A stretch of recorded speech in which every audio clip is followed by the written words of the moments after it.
Hi guys, welcome to XtraTalk, another edition today with PapiMento. What's up?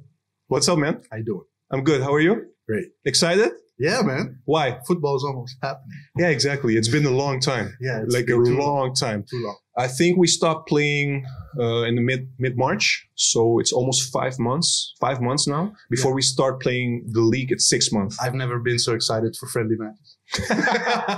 I can imagine. I can imagine. So listen, today I want to talk to you about basically where we're at in the transfer window. And I just wanted to pick your brain on that one. So let's start. This week, we got the news that Veltman left to the Premier League. Not really a surprise, right? No, not a surprise. He wanted to leave. Actually, he wanted to leave before. He got last season an offer from West Ham. So he could have gone there too, I think. But I'm happy for him, man. He played 80 years at Ajax, and he deserves an adventure. So yeah, absolutely, absolutely. Win for Ajax. Win were for you actually win for the fans? Yeah. No, absolutely. Win for the fans. What do you mean by that? We don't have to see Veltman anymore. Oh, so you're happy he left? Okay, come on. Yeah, I am happy he left. Last season was his best season, but before that, I wasn't really a Veltman aficionado or like somebody that really likes to see him play. No. All right. Why is it that, okay, look, we know the fan base, they very much appreciate Veltman. I'm one of them. I appreciate him for what he did. But one of the things, he gets criticized a lot, and I do understand why. Don't get me wrong. I do understand why he gets criticized. But the thing with Veltman is, with Frank de Boer, with Peter Bos, and even with Ten Hag, he always plays. Yeah. He's always in the starting 11. True. So he won it from Tadic, which I wouldn't have done because I thought Tadic was that was in the Bos era. Yeah, and he was playing right back, and then they put him again in the central position. But to be honest, he only made an impression on me last year. That was his best season, and that's a good season to end it with Ajax and try something new. It was a good call from Ajax, right? Because last year, we know last year and even maybe the year before that, 2018, it already started a little bit. Like we know West Ham, other Premier League clubs were interested in him, but Overmars did a good thing to keep him. At that time, we didn't really understand because we thought maybe we have enough players to succeed him. But if you look at past season, this season, Veltman was instrumental and Schuurs and Alvarez were not ready. Or do you disagree with this? Did they get enough chances to really prove themselves? I mean, Alvarez was being played at 6. Schuurs only played, 3 matches? And I think it was not even by choice, but because of injuries or maybe a yellow card or too many yellow cards that he couldn't play. But he played against AZ. He made a mistake. But before that, he played an excellent game. And maybe you had, if you sold Veltman last year, you had now in this season a more seasoned Schuurs and Alvarez. So yeah, that's kind of hindsight. But I just want to say this, and it's not to bash Veltman, but he stayed 18 years at Ajax. He did the whole youth and then with Ajax. But no player at Ajax stays that long if you have excellent qualities. You'll be gone. I mean, even Ziyech, we were kind of like, why is he staying so long? Why is nobody buying him? That was weird. And that benefited Ajax a lot.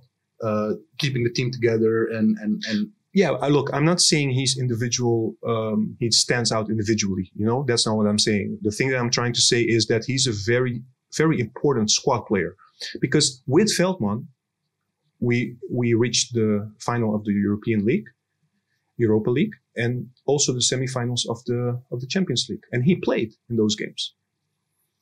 He played in Europa League? Wasn't it Sanchez and... It was with Viergever and Sanchez, but he was the one playing at the right position. Oh, okay.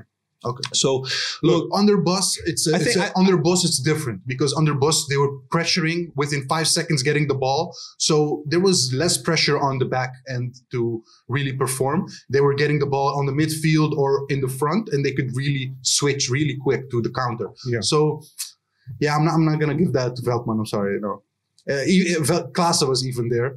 I'm not going to give that to Klaassen either. So, yeah, no. You're, okay, but we're not talking about We're Klaassen talking about right skill and we're talking about added value. I don't see that with him. He's decent. They managed with him, but he wasn't the best on that position. Do you think he will be added value to Brighton in the Premier League? I think he's going to struggle. I kind of compare Veltman with Mustafi. He can get an amazing Mustafi from Arsenal. From Arsenal, yeah. He can be amazing. That's not a good thing. I know. I know. I mean, look, they're going to play defensively, so maybe it's easier for him because it's going to be mostly counterattack. And with Ajax, you have a lot of room in the back. So you can get exposed. So it's harder to defend at Ajax. The thing is, I'm giving him the benefit of the doubt because Veltman always proved many people, that he's capable of coming back strong. Okay. And I think we have to just wait and see how he performs there. No hard feelings. I wish him the best. Yeah. And he's going to play with Pripper, I think. Yeah, exactly. So, yeah, it's good for him. I'm not saying that, but I am happy he found another adventure and Ajax can start putting in youth and see some development on that end. That's a good bridge you're making right now because I wanna just talk to you about the current situation, right? That we have. So Veltman left. Mm-hmm. Do you think we have to go out and buy a new central defender? No. Okay, so how would you solve the situation now? Well, as I see it, we have for the right central back position, we have Alvarez and we have Schuurs. So that should be sufficient. What I would get is a left back for sure, because we all know that Martinez can also play center if something happens to Blind. And number 6. That's the most important thing. And I didn't see Kudus play yet. I have seen highlights, but I'm not sure he's the kind of person that can take over the role of number 6. Maybe he's more of an 8. So if that's the case, I would go for a number 6. So what would happen with Martinez? How do you feel? Where he should play in your sheet? So if you make up the starting 11, where does Martinez fit in your starting 11? Not on the left back. I would put him on 6, or if something happens to Blind on central back. So okay, but then in that case, Martinez is the number 6 in the position. Yeah. So then, but he isn't the best on that position. Is he?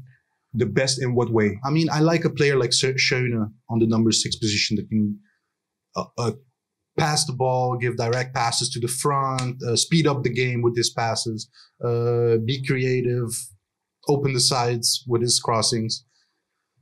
Not sure Martinez is that guy. Maybe he grew. We don't know over the summer. But last year, he was a solid number 6 in defending wise. But the Ajax style requires a number 6. Well, the problem this season was that next to Martinez, there was not somebody who was complementary to him. At the end, the best thing that worked, in my opinion, was having Antony move back, and then Ziyech played as a number 10. But now, but even in that case, there were people doubting whether that was a good choice. I mean, for the team, I think it was a good choice. Correct me if I'm wrong. But Van de Beek as a number 10 is much more lethal.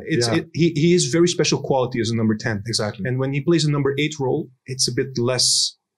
But it's still better than what we have, right? I mean, his work ethic. I tweeted about this, but his work ethic is crazy. No, I mean, no doubt about that. But he's sometimes being compared like with Klaasse, but the way his touches, he's 2-footed. He never makes a wrong pass. It breeds and lives skill and technique. It does. But the thing is with because the reason why we're talking like this is we want somebody next to Martinez who is a little bit, and I know you're not going to replace him one-on-one, but we want somebody like Frenkie de Jong. You need somebody who is quick.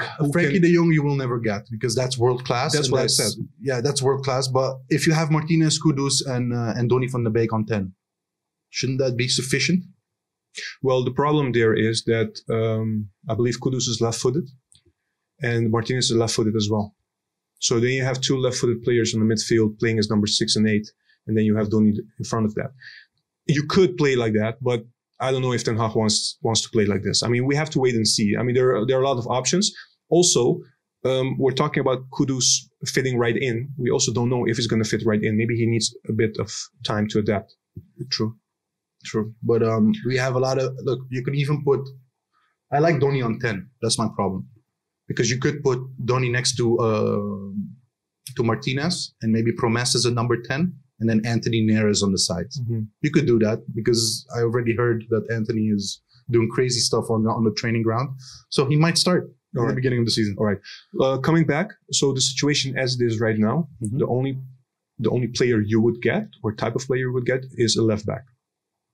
And maybe a 6. Maybe for depth, a number 6. For maybe youth. But for depth purposes, but for depth purposes, we still have Gravenberch. We still have Eiting. Eiting, yes, but Gravenberch on number 6 and is even dangerous after that, because he's defensive. But we also have Taylor, you know? Yeah, I've been hearing great things about Taylor. But he hasn't been used once yet at the first team.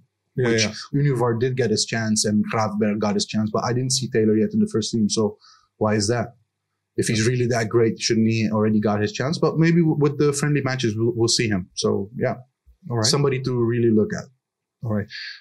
One other thing I wanted to talk to you about is would you start because you're telling us basically that we have Alvarez, we have Schuurs, and even behind them we have Timber. We saw him play one game. Loved him. So in a sense, I understand you're saying we have enough options. You know, what about which one you would choose to play alongside Blind in the beginning? I think the beginning will be Schuurs.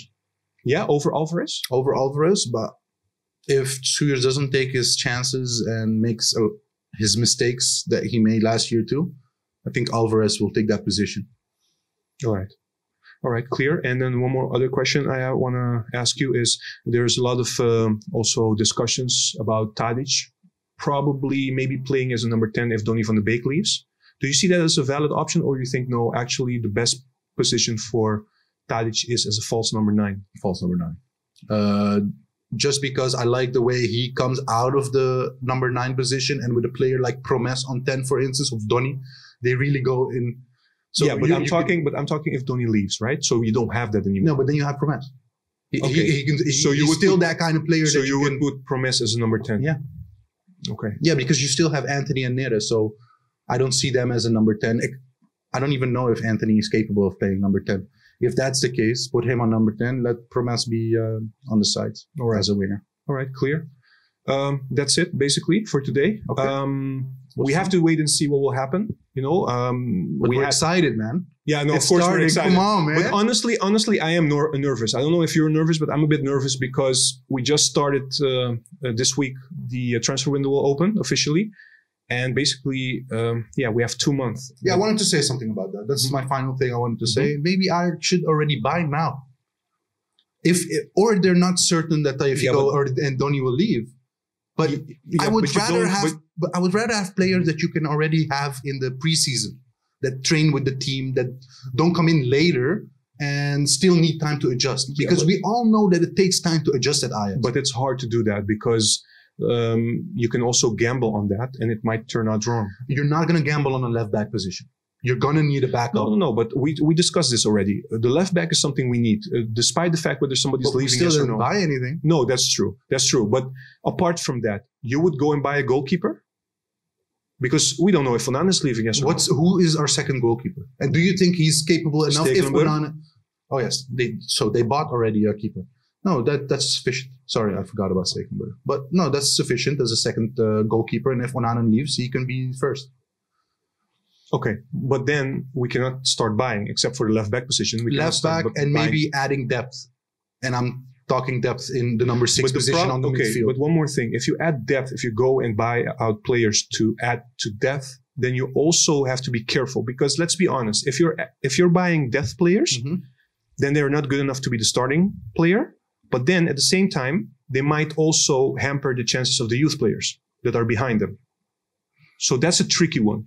Look, I'm not convinced yet Gravenberch can take the number 6 role. And that's the most important thing because defensively, he lacks sometimes the focus. Attackingly, he's great. So you should consider him as a number 8 or maybe. But then maybe it's a balance with Martinez because Martinez is more defensive. Yeah, but you cannot expect Martinez to play every game.